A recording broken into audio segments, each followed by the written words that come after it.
Oke, bismillahirrahmanirrahim. Assalamualaikum warahmatullahi wabarakatuh. Hari ini kita akan membahas yaitu tentang pembahasan kisi-kisi ujian tengah semester PKDM 2 ya.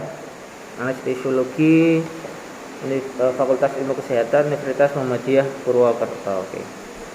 Silahkan disiapkan untuk catatannya dan kertasnya ya. Hari ini tidak ada siaran ulang ya. Silahkan siapkan kertas dan catatan, ditulis, dipelajari ya.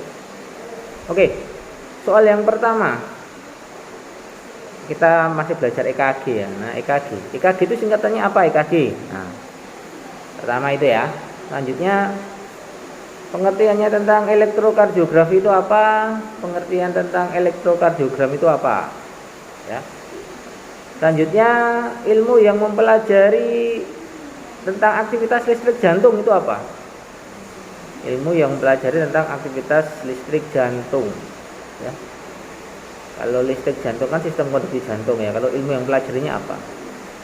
Selanjutnya suatu grafik yang menggambarkan rekaman listrik jantung itu apa? Jadi kan ini tadi ilmunya, ini grafiknya yang menggambarkan rekaman listrik jantung itu apa? Kemudian kita masih masuk ke pemeriksaan fisik EKG. Untuk pemeriksaan fisik EKG itu dilakukan pada pasien apa? Indikasinya apa pada pemeriksaan EKG itu? Anda pelajari, kemudian sudah saya jelaskan 1, 2, 3, 4, 5, buka aja di handout ya. Untuk semua handout bisa dilihat di on class semuanya teman-teman ya. Selanjutnya berapakah untuk jarak EKG pada garis vertikal dan garis horizontal pada kotak kecil itu jaraknya berapa? Berapa kilometer, berapa meter, berapa milimeter, silahkan nanti dicari ya.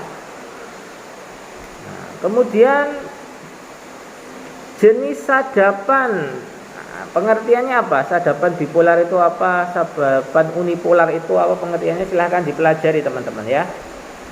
Kemudian jenis sadapan yang dia itu merekam perbedaan potensial dari dua elektrode. Sadapan ini ditandai dengan angka Romawi 1, 2, 3 itu dimaksud sadapan apa ya? Kemarin sudah kita pelajari komplit ya. Lanjut. Gelombang P itu apa? Gelombang P normal itu yang bagaimana?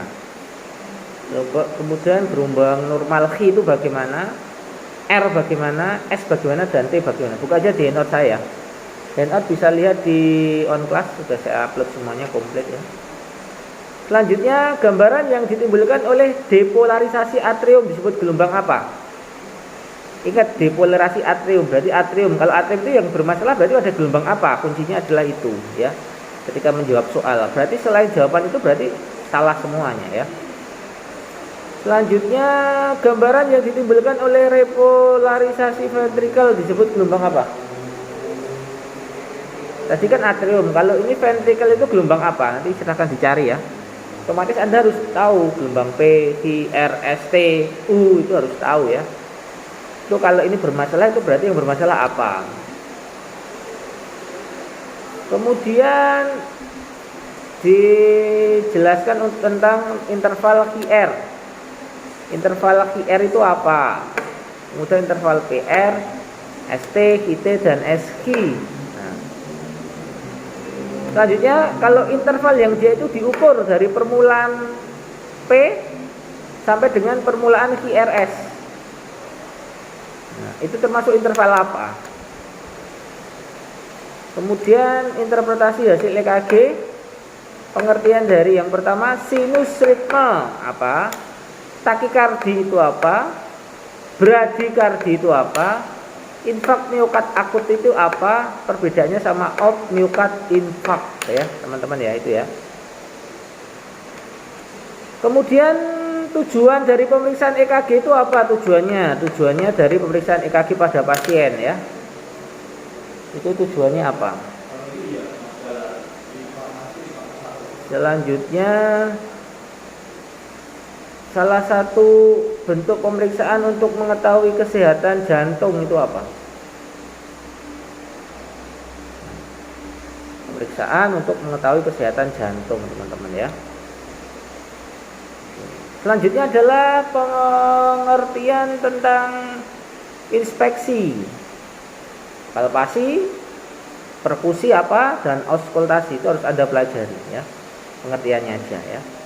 Kata kuncinya adalah itu. Kemudian pemeriksaan fisik jantung yang dilakukan dengan cara mengetuk permukaan dada dengan jari tangan pada area dada bagian jantung disebut apa itu ya? Maksudnya pemeriksaan fisik jantung. Kemudian selanjutnya kita masuk ke pengkajian skala nyeri ya, skala nyeri. Ada namanya apa? Dipelajari P apa, Q apa, R apa, S apa, T apa ya, PQRST ya. Kalau pengkajian skala nyeri dengan lokasi sumber nyeri pada bagian tertentu namanya apa? Ya. Dengan lokasi sumber nyeri, jangan sampai terkecoh ya. Lokasi sumber nyerinya di mana? Ya.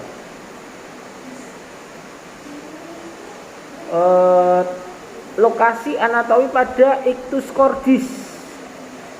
Lokasi anatomi pada ictus cordis itu teraba pada ruang apa? Ya. Ictus cordis nanti buka aja ya. Kemudian auskultasi bunyi jantung normal itu berbunyi apa? Auskultasi bunyi jantung normal. Nah.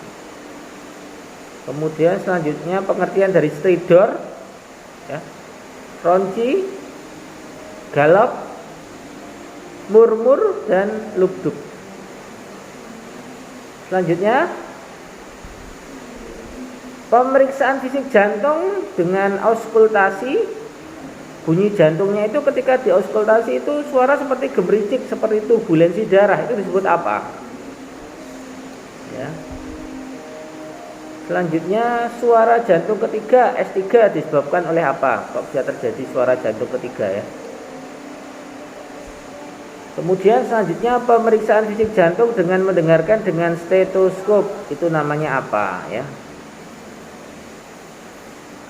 Selanjutnya prekordium yang cekung itu disebabkan oleh apa? Nah, pada prekordium itu bentuknya cekung. Itu disebabkan oleh apa? Terakhir, tujuan area jantung atau prekordial diinspeksi dan dipalpasi secara simultan. Itu untuk apa? Ya. Tujuan area jantung pada prekordial kenapa harus diinspeksi dan dipalpasi secara simultan? Apa tujuannya? Oke, demikian untuk kisi-kisi untuk UTS besok. Selamat belajar, semoga nilainya maksimal.